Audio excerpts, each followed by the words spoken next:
नमस्कार, good evening everyone. कैसा चल रहा है ग्लोबल लॉकडाउन?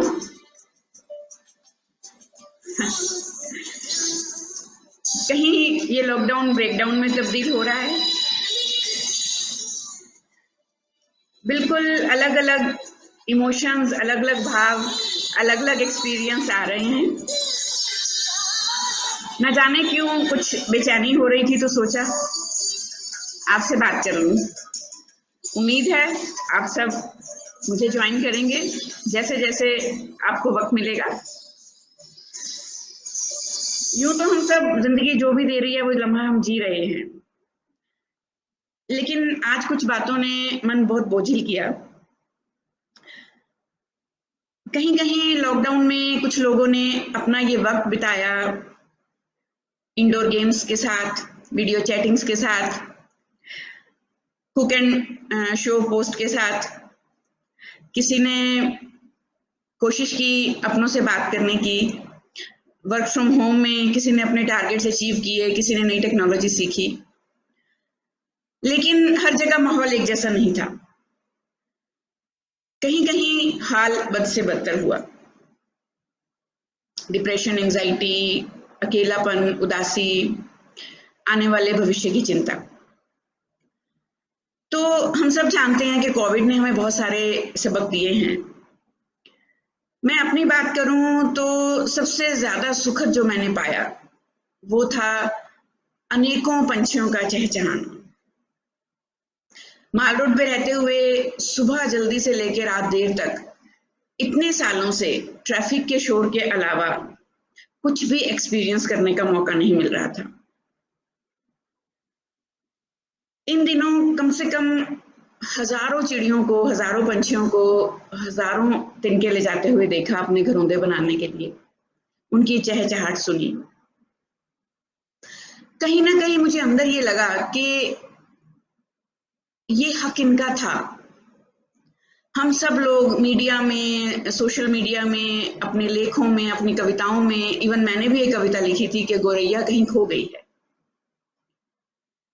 लेकिन अब आईना देखते हैं तो शर्म आती है कि गौरैया खोई नहीं थी। वो हर जाति प्रजाति की चिड़ियाएं, वो पंछी हमारे बाग में, किचन गार्डन में, टेरेस पे, छत पे अब दिखाई देती हैं, सुनाई देती हैं, क्योंकि इंसानों का शोर कम हो गया है। मुझे ये लगा कि जैसे हमने इतने साल प्रकृति की परवाह नहीं की, ऐसे ही ग्लोबल लेवल पे इतनी बड़ी दुनिया में इतने सारे पिंजरे में बंद इंसानों की अब जैसे ये पंछी परवाह नहीं कर रहे। वो मदमस्त हैं अपनी मस्ती में, गीत गाते हुए। उनको कोई फर्क नहीं पड़ता कि हमारे कौन से काम रुके हैं, हमारी जीवन में क्या दुविधाएं हैं, हमारा फ्यूचर किसका कितना अंधकार में है, कौन अपना ये कठिन समय कैसे बिता रहा है। बिल्कुल ठीक उसी तरह जैसे हम समझ नहीं पा रहे थे कि बहता पानी गंदला कैसे हो रहा है, नदियों में इतना जहर कहाँ से भर रहा है, हवाएं इतनी पॉइजनस क्यों हो गई हैं। हम डे बाय डे अपना स्टैंडर्ड ऑफ लिविंग तो बढ़ाते जा रहे थे, लेकिन कहीं ना कहीं standard of thought, standard of morality, standard of life वो हमारा ड्रॉप हो गया था। तो अभी जो बहुत सारी सोशल मीडिया पे पोस्ट आती हैं, व्हाट्सएप मैसेजेस आते हैं, हम एक्सचेंज कर रहे हैं एक दूसरे से कि कोविड ने हमें क्या क्या सिखाया। बहुत सारे सबक सीखे हमने, बहुत कुछ पॉजिटिव हमें इस लॉकडाउन ने दिया, इस ठहराव ने दिया, स्थिरता ने दिया, और इसको सबने अलग अलग तरह से एक्सपीरियंस किया। जैसे कि किसी के लिए तो ये था कि तंग आ चुके हैं कश्मकशे जिंदगी से हम, लेकिन कुछ लोग इतने पॉजिटिव हैं कि वो ये कहते थे कि फिर भी ना डर, बुझे अगर दिए, क्योंकि शहर तो है तेरे लिए, आने वाली है शहर। आप सोच रहे होंगे कि मैं आज इतनी कंफ्यूज क्यों हूं, क्योंकि मैं जनरली इतनी नेगेटिव होती नहीं। पॉजिटिव पोस्ट डालना, पॉजिटिव बातें करना, लोगों को पॉजिटिव रखना, हौसला बढ़ाए रखना, यही हमारा काम है। लेकिन आखिर एक इंसान होते हुए जब हम अपने आसपास होने वाली कुछ घटनाओं के बारे में देखते हैं, सुनते हैं, तो मन बेचैन होना बहुत जायज है। तो वो अपना सारा बड़ा परिवार, ग्लोबल परिवार, जिसके साथ हम खुशियां या अच्छे पल या पॉजिटिव थॉट्स बांटते हैं, तो मेरा हक बनता है कि मैं अपनी कुछ नेगेटिव एक्सपीरियंसेस या नेगेटिव फीलिंग्स अगर जो मेरे आसपास के माहौल से आ रही हैं, तो वो भी मैं आपके साथ बांटूं। पिछले इस हफ्ते में कुछ रिलैक्सेशन मिली, कर्फ्यू में कुछ चीजें खुली, और माल रोड पे रहते हुए और आसपास की खबरों से भी ये पता चला कि हम लोग बेतरतीब फिर से भागने दौड़ने लगे। हर वक्त बहुत तेज हॉर्न की आवाज।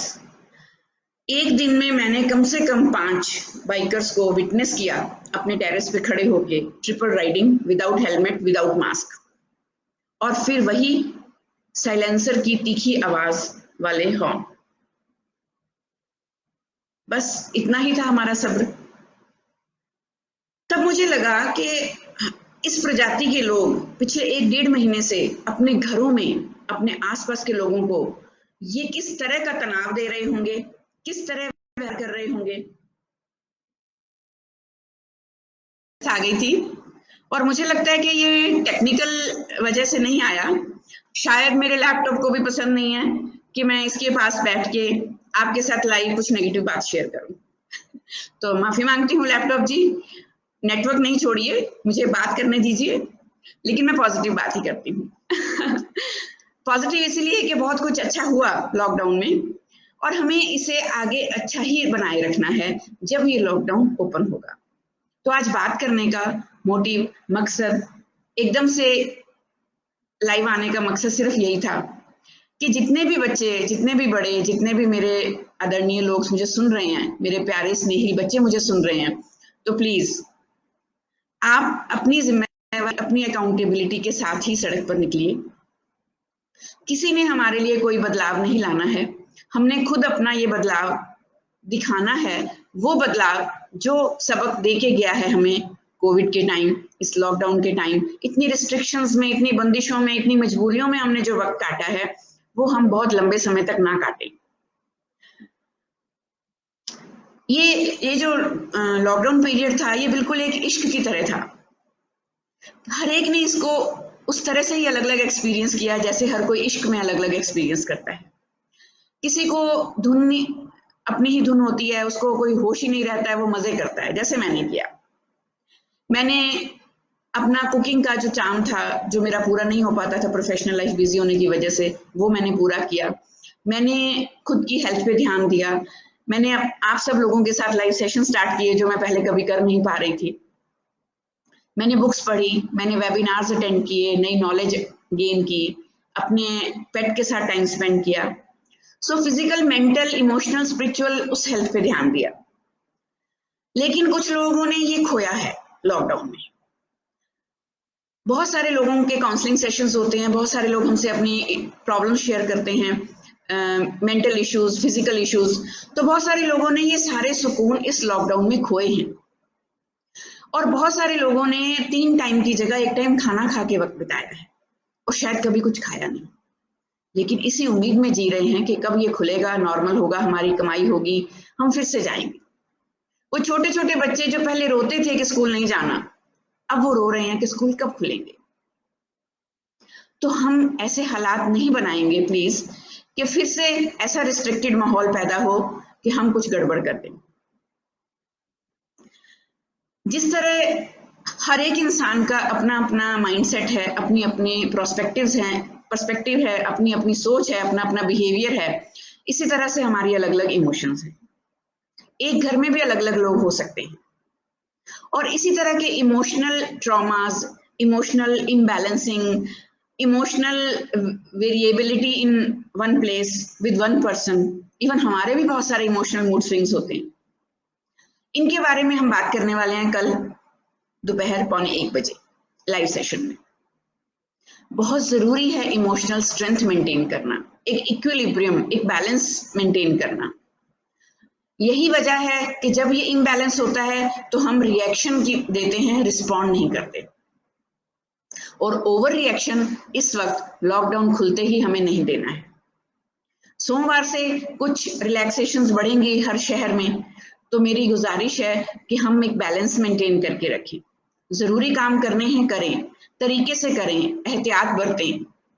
और अगर हमारा इमोशनल रिएक्शन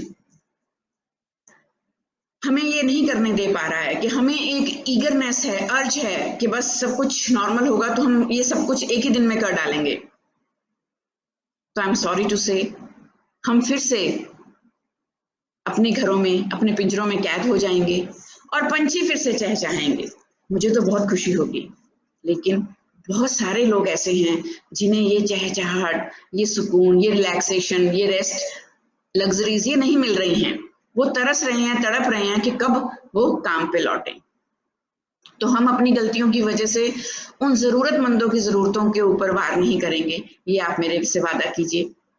और ये एक और वादा कीजिए कि हम मिलेंगे कल दोपहर को 12:45 लाइव।